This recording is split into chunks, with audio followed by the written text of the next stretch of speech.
Kita menuju informasi lainnya, saudara, di momen Hari Kemerdekaan Republik Indonesia juga dirasakan oleh puluhan warga binaan Lapas 3 Calang yang menerima remisi dari pemerintah. Remisi diberikan sebagai apresiasi kepada warga binaan di hari ulang tahun kemerdekaan Republik Indonesia. Momentum peringatan Hari Kemerdekaan Republik Indonesia juga dirasakan para warga binaan dari berbagai lapas kemasyarakatan di Indonesia dengan mendapatkan remisi dari pemerintah. Salah satunya warga binaan Lapas kelas 3 Calang yang memberikan remisi kepada 96 warga binaan.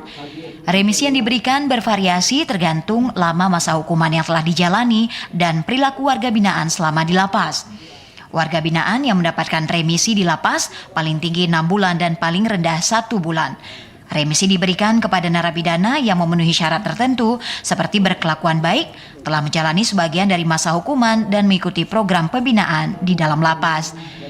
PLT Kalapas kelas 3 Calang Yusaini mengatakan tujuan dari remisi ini mendorong warga binaan agar terus berperilaku baik dan mempersiapkan diri untuk kembali ke masyarakat usai menjalani hukuman.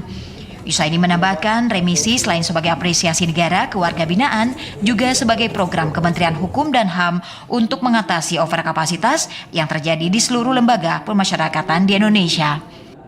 Total warga binaan kita semuanya 108 orang yang mendapatkan remisi sekitar 96 orang. Dari 96 orang itu ada yang mendapatkan 6 bulan 3 orang, paling tinggi 6 bulan, paling rendah 1 bulan. Ada yang bebas nggak, Pak? Tidak ada, kebetulan tidak ada.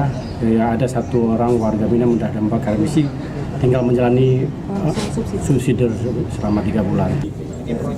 Dengan adanya pemberian remisi ini diharapkan dapat memberikan motivasi kepada warga binaan untuk terus berperilaku baik dan mempersiapkan diri mereka untuk kembali ke masyarakat usai menyelesaikan masa hukuman. Dari Aceh Jaya, Muslihadi, TVRI Aceh melaporkan.